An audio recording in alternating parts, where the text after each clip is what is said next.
des avantages, mais je pense au début de mon intervention, j'ai parlé de diplomatie de condescendance. C'est ça. Il ne faut pas oublier ça.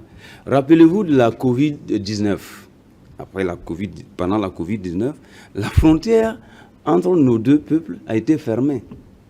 Tout le monde a levé les frontières, comment on appelle ça en français, les obstacles, les rangs de contact. Mais cette frontière est restée fermée pendant plus d'1 an.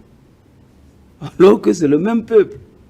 Pourquoi c'est resté fermé? Ce n'est pas pour des questions sanitaires, c'est politique. Quand vous regardez aujourd'hui le train que nos grands-parents ont été contraints de faire les rails par travaux forcés, le train personnel, le train qui ramasse, le train passager, ne circule pas. Ce n'est pas une question de terrorisme, c'est une question politique.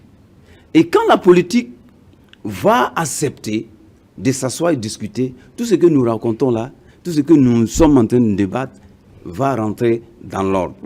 Et tant que l'autre côté aura l'intention de faire partie d'un régime, vous ne pouvez pas vous entendre. Vous allez vous regarder, les peuples se fréquenteront, il n'y a pas de problème. Mais sur le plan politique, il y a un problème. Donc il faut travailler à lever la méfiance. Tant qu'il n'y a pas de... Si la méfiance, ça ne marche pas.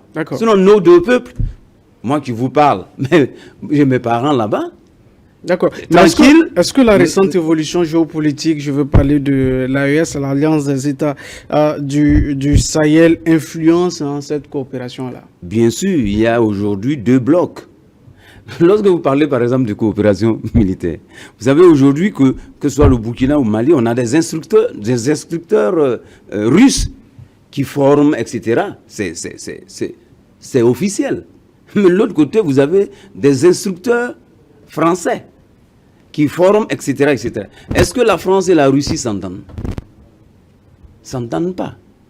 Donc, à partir de ce moment-là, il faut que nos politiques, j'ai parlé de l'intérêt supérieur de nos peuples, essaient de dire que ce soit la coopération avec la Russie, que ce soit la coopération avec l'Occident, la France, l'essentiel, c'est que nos peuples vivent en paix. À partir de ce moment-là, les 2 blocs ne passeront pas par l'autre pour déstabiliser. Et ça, il faut travailler à arriver là. Sinon, aujourd'hui, en matière de géopolitique, il y a une opposition. Géopolitiquement, il y a une opposition. Quand vous regardez, par exemple, la position de l'AES par rapport aux autres, ils peuvent se saluer, mais en réalité, il y a une main derrière. Il y a l'envie. Et personne n'est contre, ça il faut le dire, personne, les voisins, la plupart des voisins ne sont pas d'accord avec la création de l'AES. Et ça, c'est géopolitique.